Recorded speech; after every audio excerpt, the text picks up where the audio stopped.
አሰላሙ አለይኩም ወራህመቱላሂ ወበረካቱ ውድና የተከበራችሁ የዩቲዩብ ቤተሰቦቼ እንዲሁም ሰላማችሁ ይብዛ በያላችሁበት።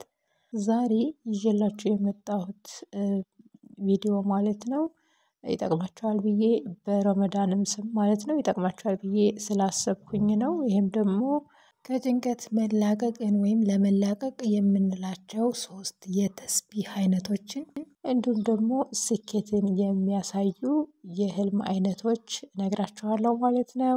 እንደምትወዱት ተስፋ አደርጋለሁ። ከወደዳችሁት ላይክ አያስከፍልም፣ ላይክ እያደረጋችሁ ቪዲዮውን ጀምሩት። አብራችሁ ይቆዩ።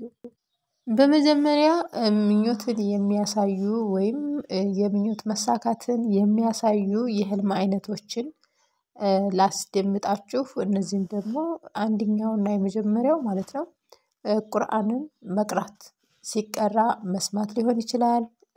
ባይሆን እንኳን በቆንጆ ድምጽ ወይም በትክክል ሲቀራ መስማት አለብን ማለት ነው። እና ያን የምኞት መሳካትን የሚያሳይ ሊሆን የሚችለው ነገር በትክክል መቀራቱ ነው ማለት ነው። እና ቁርአን ሰው ሲቀራ ማየት ሊሆን ይችላል፣ መስማት ሊሆን ይችላል፣ የቁርአን ሱራ መቅራት ሊሆን ይችላል፣ የቁርአን አያ መቅራት ሊሆን ይችላል፣ መስማት ሊሆን ይችላል። ብቻ አያም ሆነ ሱራ የትኛውንም የቁርአን አይነት መቅራት ወይም መስማት ወይም የተጻፈውን ማየት የምኞት መሳካት ነው ተብሏል።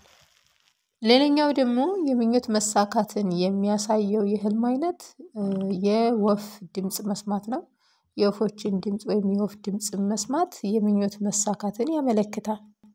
ሶስተኛው የምኞት መሳካትን የሚያመለክተው የህልም አይነት ከፈተና ውጤት ማግኘት ወይም ተፈትኖ ፈተናውን እንደሰራው ማወቅ ወይም ደግሞ የፈተና ውጤት መቀበል ሊሆን ይችላል። እና በአጠቃላይ የፈተና ጥሩ ውጤት የምኞት መሳካትን ያመለክታል ማለት ነው። አራተኛውና የመጨረሻው የምኞት መሳካትን የሚያመለክተው የህልም አይነት ጥቁር ድንጋይ መሳም ወይም ደግሞ መነካካት ሊሆን ይችላል። በአጠቃላይ ጥቁር ድንጋይን መዘየር ወይም መሳም ማለት ነው፣ ወይም ደግሞ መንካት የምኞት መሳካትን ያመለክታል ማለት ነው። ምክንያቱም ጥቁር ድንጋይ ከካዕባ ጋር ስለሚተረጎም ማለት ነው። ከዚህ በመቀጠል ደግሞ ከጭንቀት እንድንላቀቅ ወይም ምኞታችን እንዲሳካ የምንላቸው ተስቢሆች ወይም ደግሞ ዱዓዎች እናገራለሁ ማለት ነው። እሱንም ደግሞ ሶላት በሰገዳችሁ ቁጥር ብትሉት የተመረጠ ነው። ምክንያቱም ሶላት ላይ ስጀዳችን ላይ ሆነን ዱዓ ስናደርግ ሁል ጊዜ ዱዓችን ተቀባይነት አለው ማለት ነው። እና ምክንያቱም ሶላት አላህ ጋር የምንገናኝበት አንዱና ዋነኛው መንገድ ስለሆነ ማለት ነው። ስለዚህ ምንድነው አላሁመ ያን የምናገረውን ሶስት ጊዜ ትላላችሁ ማለት ነው። እያንዳንዱ ቃል አላሁመ አቅዲ ሀጀቲ ትላላችሁ 3 ጊዜ ማለት ነው። ከዛ በመቀጠል ደግሞ አላሁመ ፎክ ኩርበቲ ትላላችሁ 3 ጊዜ ማለት ነው። ከዛም በመቀጠል ደግሞ አላሁመ ፈርጅ ሀሚ ብላችሁ ዱዓ ታደርጋላችሁ ማለት ነው። እናም ያ ማለት እንግዲህ ከጭንቀታችሁ፣ ከሀሳባችሁ፣ ከድካማችሁ ይገላግላችኋልና አላህ ሱብሃነሁ ወተዓላ ዱዓችሁን ተቀባይነት ያለው አድርጎ ወይም ዱዓችሁን ተቀብሎ ማለት ነው ያላችሁበትን ሁኔታ ወደ ተሻለ ሁኔታ እንደሚቀይርላችሁ ተስፋ አደርጋለሁ ማለት ነው። ጀርቡት። በተለይ ጭንቀት ያለባችሁ ሀሳብ ማለት ጭንቀትና ሀሳብ የሌለበት የለም ማለት ነው። እና ኢንሻአላህ ያለባችሁ የትኛውም ችግር ይወገድላችኋል ማለት ነው።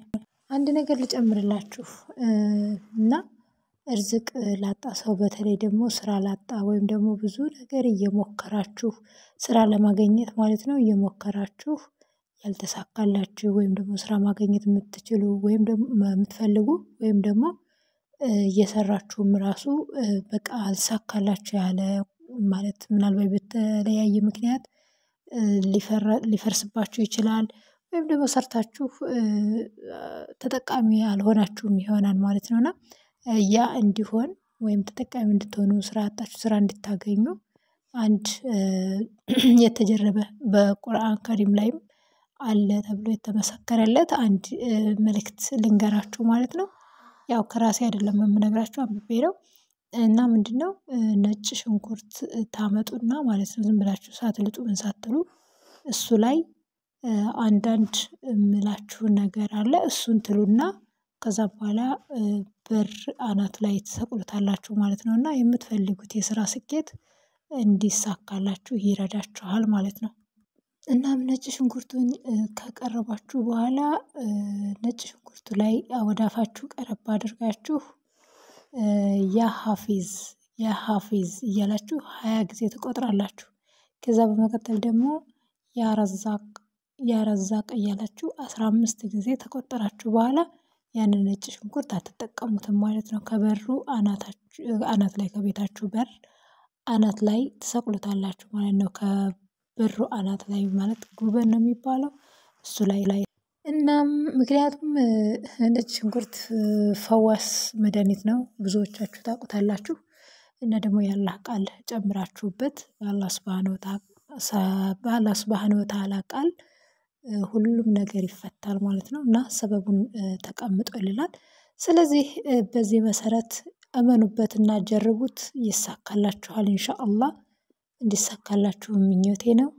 ብዙ ውጣ ውረድ የለውም ለመጀረብም ማለት ነው። የሚያቅታችሁ ነገር አለ ብዬ ቃሉም ከባድ አይደለም።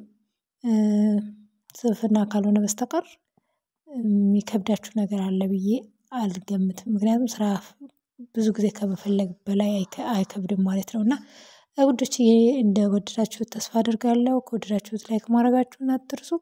በሌላ ፕሮግራም እስከምንገናኝ ድረስ በያላችሁበት ሰላማችሁ ይብዛልኝ። ሰላም አለይኩም ወራህመቱላሂ ወበረካቱ